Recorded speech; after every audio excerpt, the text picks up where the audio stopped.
Welcome to the deep dive. Today, we're plunging into something I think pretty much everyone learning English runs into. Oh, absolutely. It's Yeah. that feeling, isn't it? You're listening, maybe watching TV, You- and you know the words separately, Yeah. but when a native speaker says them at normal speed, it just sort of washes over you, like one long sound. Exactly. It feels so fast. And then the other side of it, when you speak, your grammar's okay, pronunciation's decent, Hmm. but it feels, I don't know, a bit stiff or maybe Sure. robotic. Not like that smooth flow you hear. You've absolutely nailed it. And honestly, if that sounds familiar to you, you are definitely not alone. It's a huge, huge hurdle. Right. And it's usually not about, needing more words or fixing big grammar errors. Uh. It's that natural spoken English just Mhm. plays by slightly different rules than the English in textbook. It really is like a hidden layer. They connect words, shorten sounds, use rhythm. It's got its own kind of music. Totally. And our ears aren't automatically tuned to that music. We spent ages on reading, writing, grammar, all essential stuff. Of course. But the actual sound of spontaneous speech, with all these um, connections and shortcuts, that takes specific practice to pick up. But here's the good news, right? This stuff is learnable. You can train your ears to catch those fast bits, and you can learn ways to make your own speaking sound more, well, more natural and confident. And that's exactly what we're diving into today.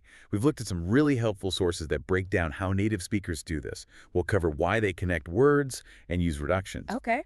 How listening for the key words helps you understand, and a really powerful method for training your ears called shadowing. Ooh, shadowing. Yeah, I've heard of that. And then we'll switch gears. Yep.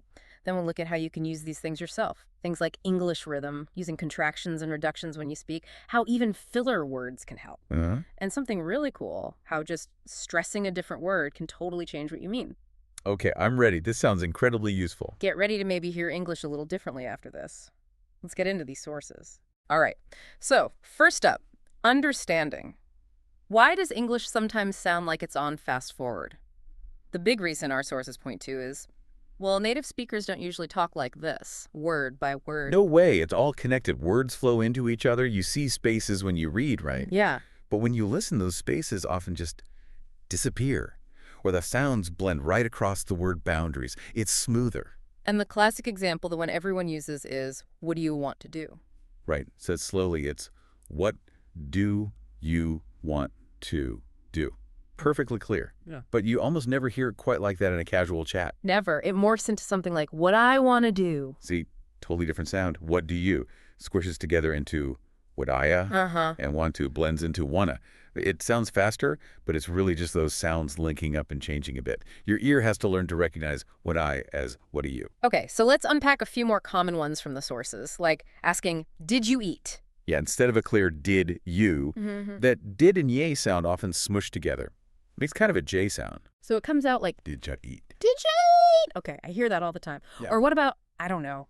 That one's everywhere. Oh, definitely you almost never hear I do not. Yeah. It's pretty much always reduced. That- I don't know. That's probably one of the most common reductions you'll ever hear. I don't know. Right. And future plans, like, I am going to go. That gets hit twice. Uh, I am contracts to I'm and going to reduces to gonna. So the whole thing becomes... I'm going to go much shorter, much smoother. Exactly. So a massive key to understanding faster speech isn't about, like, processing every single sound faster. It's training your ear to hear these chunks, to instantly know did you means, I don't know, gonna means going to. It's like learning common phrases, but on a sound level. Precisely. Once you recognize these patterns, Mhm. spoken English starts to feel less like a blur and more like, well, actual speech. And speaking of those shortcuts, that leads right into reductions and contractions more generally. Another huge reason spoken English sounds the way it does. Absolutely. Yeah. Reductions are where sounds get dropped or words get seriously squished together. They are everywhere in natural conversation. Our sources highlighted some of the big ones, the ones you just have to know. We mentioned want to, becoming wanna. Yep. I want to get some lunch. Yeah. You hear it constantly. And going to, becoming gonna. What are you going to wear? Got to often turns into gotta. I got to head out soon. We talked about, I don't know, turning into, I don't know. That's almost automatic for native speakers. Mm-hmm. And a couple more really frequent ones. Let me. Very often becomes let me. Like, let me see that. Exactly. And give me becomes gimme. Give me a hand with this. Yeah.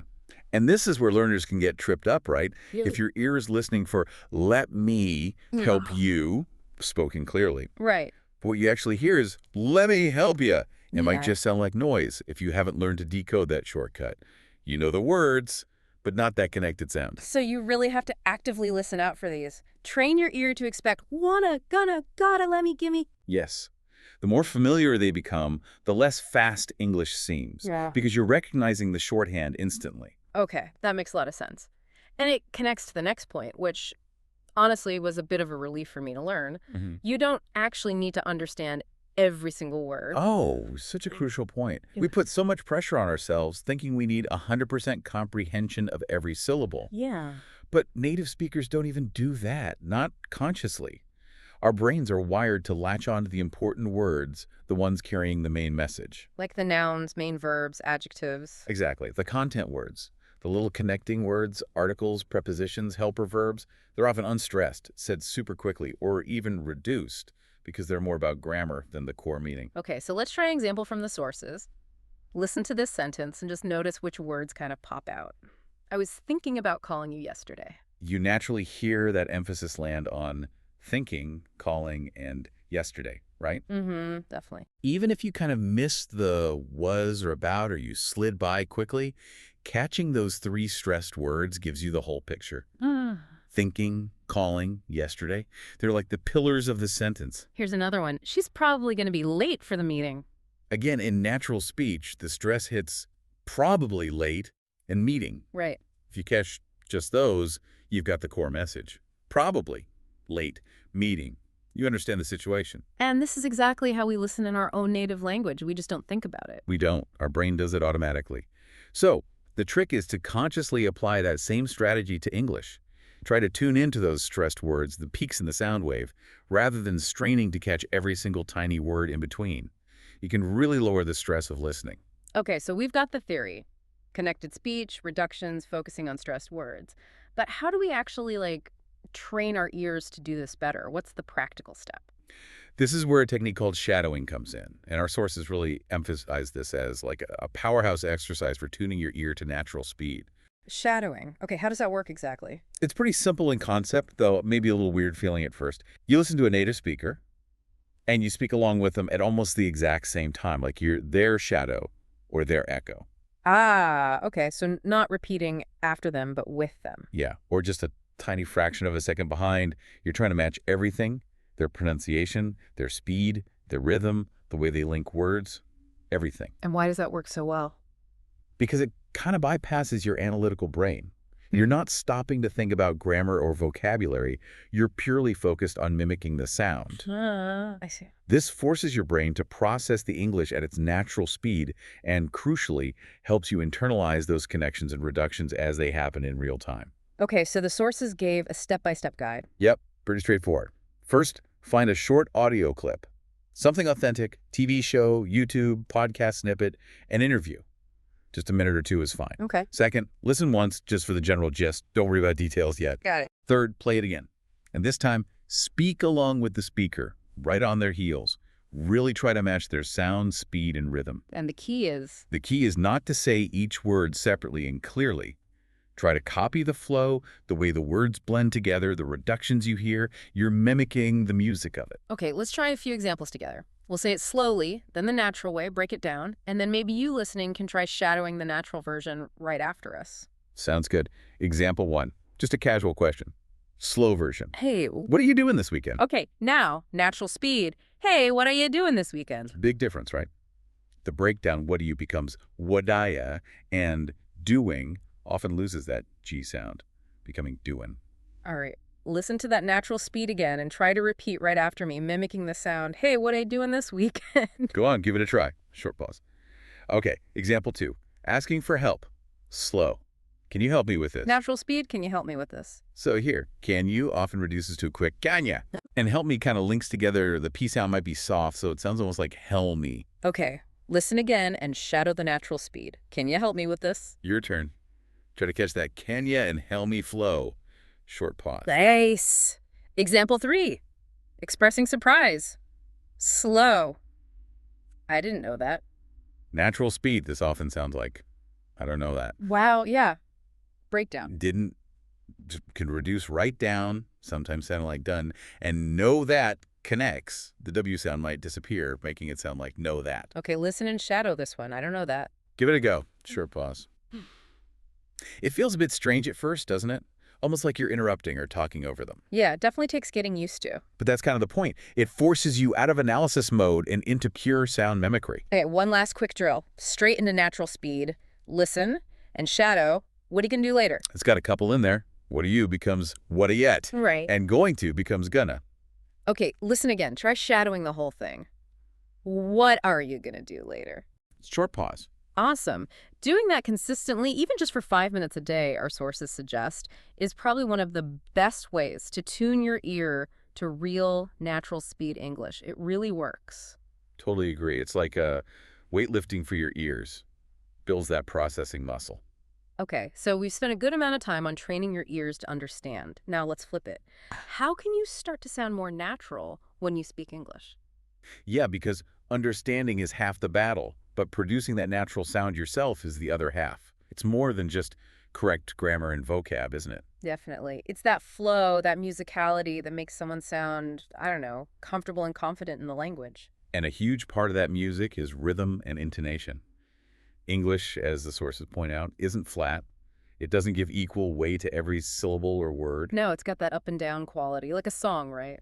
Strong beats and weaker beats. Yeah, exactly. Some words get stressed, they're louder, longer, maybe higher pitched, because they carry the important information. And the other words, The function words, the grammatical glue, they get unstressed. Said quickly, softly, often reduced. They're the weak beats. if you say everything with the same force, well, it sounds unnatural, like this. I really wanted to go, but I was too busy. Yeah, that just sounds off, like a text-to-speech voice from years ago. Right. Now, hear the difference with natural rhythm. I really wanted to go, but I was too busy. See how wanted and too busy just pop? Mm-hmm. Those are the key ideas, so they get to stress the little words really. Too, but I was. They get squeezed in between. Okay, let's try practicing that stress. Listen and repeat after me, focusing on hitting the stressed word. I can't believe it. Stress is on can't. Your turn. I can't believe it. Short pause. Good. Another one. That's a great idea. Stress on. Great. Listen and repeat. That's a great idea. Short pause. Getting a feel for this stress pattern, this rhythm, it adds so much life. It makes you sound way more natural. And building right on that rhythm. Let's circle back to contractions and reductions, but now thinking about actually using them when you speak. Yes. This is such a common thing learners avoid. Maybe because they feel it's too informal, or they were taught to always speak in full sentences. Right, like it's somehow improper. But in everyday spoken English, not using contractions like I'm or don't or reductions like gonna and wanna actually makes you sound, well, a bit stiff, overly formal. It really does stand out. Saying I am going to call her is grammatically perfect, of course. Sure. But saying I'm going to call her just sounds so much more normal, like how people actually talk. Let's quickly revisit some of those key ones. Yeah. But focus on saying them yourself instead of I do not know. Practice making, I don't know, feel natural. Instead of give me a second, try saying give me a sec. Give me a sec. Yep. Instead of let me think, try let me think. Give me think. Okay. Our sources had this little quiz idea. I'll say the more formal, separate word version, and you listening, try saying the natural, contracted, reduced version out loud. Ready? Formal. I do not want to go there. How would you say that naturally? Right. Short pause. Probably something like I don't want to go there. Right. Okay, next one. Formal. What do you think about this? And the natural, faster version? Short pause. You'd likely hear and say, what do you think about this? Making a conscious effort to use these common contractions and reductions takes practice, but it pays off huge in making your speech smoother and just sound more fluent, like you're comfortable in the language. Okay, this next one might feel a bit backwards at first. Yeah. Using filler words and pauses. I know, right? We're usually taught to aim for perfectly fluent, error-free speech. But think about real conversations. Does anyone actually speak in flawless, complete sentences without any hesitation ever? No, definitely not. Exactly. Native speakers use fillers like, well, and pauses all the time. And it's not a mistake. It's natural. And it serves a purpose, doesn't it? Totally. Makes you sound more relaxed, more natural, less like you're reciting something memorized. And really importantly, it buys you a little thinking time. Trying too hard to avoid any pause or filler can actually make you sound less natural, maybe even a bit tense. The sources mention common ones like, well, you know, I mean. And yeah, in casual speech, sometimes like, Think about disagreeing with someone. Just blurting out, I don't agree, can sound pretty blunt. yeah, a bit harsh maybe. But using a filler softens it and makes it more conversational. Well, I mean, I kind of see your point, but it just sounds more natural and polite. Let's compare. Direct. I think this is wrong. Now, try adding a filler or two to soften it. Well, I think this might not be quite right. Can you hear the difference? Try using one yourself next time you pause to think. Short pause. so the takeaway is don't stress about eliminating every single or pause.